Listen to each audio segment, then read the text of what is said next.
नमस्कार, मैं सुष्मिता मिश्रा। आप देख रहे हैं 4 PM news network. Uttar Pradesh के कुख्यात माफिया डॉन मुख्तार अंसारी का दिल का दौरा पड़ने से निधन हो गया। बादा जेल में बंद मुख्तार को गुरुवार शाम तबीयत बिगड़ने पर रानी दुर्गावती मेडिकल कॉलेज के इमरजेंसी वार्ड पर भर्ती कराया गया था, लेकिन इलाज के दौरान डॉक्टरों ने उसे मृत घोषित कर दिया। पूर्वांचल सहित यूपी में अपना दबदबा रखने वाले कुख्यात मुख्तार की दहशत से जुड़े तमाम किस्से, कहानियां और आपबीती गाहे बगाहे सुनने को मिल ही जाती है। ऐसी एक आपबीती पूर्व डीएसपी शैलेंद्र सिंह ने सुनाई, जिसकी मुख्तार की वजह से सरकारी नौकरी चली गई थी।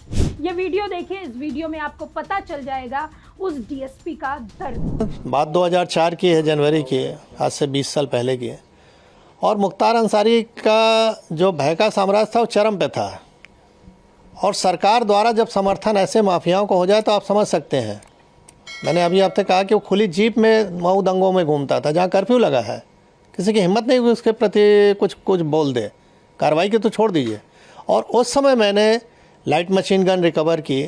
आज तक उत्तर प्रदेश में केवल एक ही रिकवरी है, न उसके पहले कभी हुई, न 20 साल हो गया अब तक हुई है। और उसमें पोटा भी लगाया, क्योंकि पोटा एग्जिस्ट करता था। तो मैंने स्टैंड लिया उसके प्रति कि नहीं, ये गलत है और इसको जेल जाना होगा। लेकिन मुलायम सिंह की सरकार तत्कालीन अल्पमत की सरकार थी, किसी भी कीमत पे इसको बचाना चाहते थे। और उन्होंने अंत में हम लोग पर प्रेशर बनाया, अधिकारियों पर प्रेशर बनाया। जब कोई नहीं सुना तो आईजी जोन जो थे उनका ट्रांसफ़र, डीआईजी रेंज का ट्रांसफ़र, एसएसपी एसटीएफ हमारे थे उनका ट्रांसफ़र। और अंत में ऐसा माहौल बनाया गया कि मुझे भी रिज़ाइन करना पड़ा 15 दिन बाद ही। लेकिन मैंने रेजिग्नेशन में लिखा और जनता के सामने इस चीज़ को रखा आप लोग के माध्यम से कि देखिए, जनता पॉलिटिकल सिस्टम में आप ही ने चुना है इस सरकार को, और किस तरह की ये सरकारें चल रही हैं कि जो माफियाओं के निर्देश पे काम कर रही हैं। हम लोग चुन के आते हैं, सेलेक्ट होते हैं, नहीं जब तो बोला जाता है कि आप पब्लिक सर्वेंट हैं। आम बोलचाल की भाषा में हम कहते हैं गवर्नमेंट सर्वेंट है, और हो गए हम पार्टी के एजेंट अगर काम करें जिस तरह से वो कह रहे हैं। तो ये गिरावट की स्थिति बहुत ही खतरनाक थी। धीरे धीरे इस पर लगाम लगा है। न्यायालय में अब निर्णय आने लगे हैं जो कभी नहीं आते थे, दशकों तक, 2-2 दशक तक नहीं आए, अब आ रहे हैं 3-3 दशक के बाद। तो स्थिति बदली है, नो डाउट, और उसका नतीजा आप लोग देख रहे हैं कि अपराध में कुछ भी हो रहा है। सर, क्या लगता है उस समय कितनी बड़ी चुनौतीपूर्ण रही कार्रवाई जो मुख्तार अंसारी पे आपने की, और आज जिस तरह से आपने कहा न्यायालय में निर्णय आ रहे हैं, कानून व्यवस्था जिस तरह से है, उस समय अगर वो ऐसा रहता तो क्या उस समय मुख्तार अंसारी पे कार्रवाई हो सकती? नहीं, स्वाभाविक है। अगर शासन प्रशासन, हम तो किसी सपोर्ट की भी उम्मीद नहीं करते थे, हम तो अपने दम पे रिकवर किया, मैंने अपनी टीम के साथ। तो हमको सपोर्ट की ज़रूरत नहीं है, हमको तो हम ड्यूटी है मेरी, हम कोई मेहरबानी नहीं कर रहे थे किसी पे। हमारी ड्यूटी है कि ऐसे असामाजिक तत्वों को रोका जाए जो जनता के लिए कहर बन सकते हैं। तो मैं तो अपनी ड्यूटी कर रहा था। अगर मुझे ये ड्यूटी केवल करने दिया जाता, मुझे सपोर्ट की कोई ज़रूरत नहीं। सपोर्ट तो सिस्टम बना हुआ है गवर्नमेंट के कि हमको फोर्स दे रखा है, हमको आर्म्स एम्युनिशन दे रखा है। तो हम तो अपना ड्यूटी अगर खाली निभा दें ईमानदारी से तो जनता को अपने आप राहत मिल जाए। कहावत है कि पुलिस अगर चाह ले तो पत्ता नहीं खड़क सकता, ये हकीकत है। मैंने एज ए डिप्टी एसपी, बहुत छोटा पद था, बड़ा पद नहीं था, लेकिन जहाँ भी रहता था 3 से 4 थाना क्षेत्र जो भी मेरे अंडर में रहे, उसमें किसी की हिम्मत नहीं है, मजाल नहीं थी कि कोई माफिया आके इंटरफेयर कर ले और कुछ वारदात कर ले, क्योंकि उसको मालूम था कि इस अधिकारी के मत्थे चढ़ गए तो हमारी जान जानी है, हम बचेंगे नहीं। आपकी कार्रवाई के बाद फिर आप पे दबाव बनाया गया? वही कि दबाव नहीं बनाया गया होता तो मैं इतनी अच्छी नौकरी क्यों छोड़ता भाई।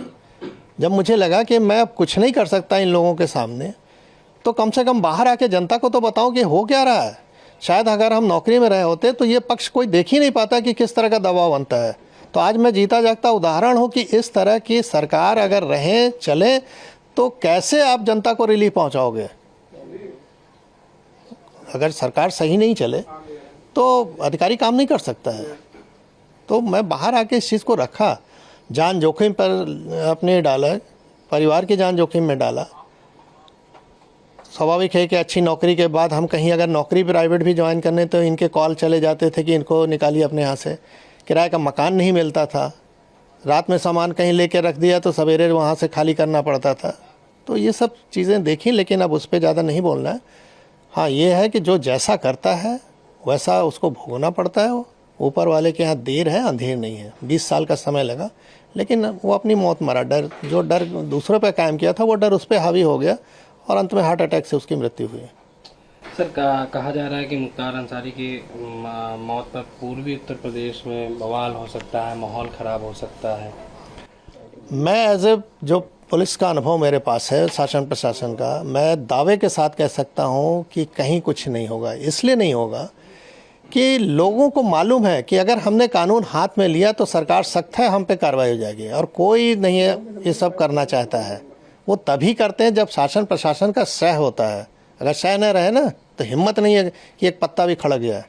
तो मैं अपने अनुभव से कह सकता हूँ कहीं कुछ नहीं होने वाला। बता दें कि माफिया से नेता बने मुख्तार अंसारी को गुरुवार शाम को तबीयत बिगड़ने के बाद जिला जेल से रानी दुर्गावती मेडिकल कॉलेज ले जाया गया, जहां दिल का दौरा पड़ने से उसकी मौत हो गई। बादा मेडिकल कॉलेज प्रबंधन ने इसकी पुष्टि की।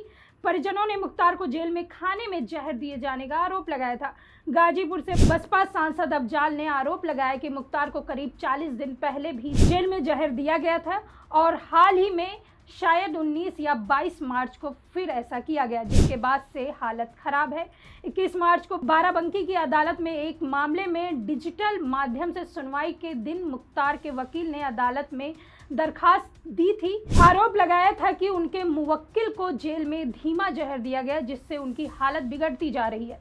लेकिन आपने इस डीएसपी का दर्द सुना होगा, कितना दर्द रहा होगा। मुख्तार अंसारी ने कितने कहर बरसाए होंगे इस डीएसपी पर। ये कहानी सुनकर आपको कैसी लगी आप जरूर कमेंट करके बताएं। तब तक के लिए देखते रहिए 4 PM न्यूज़ नेटवर्क। मैं सुष्मिता, नमस्कार।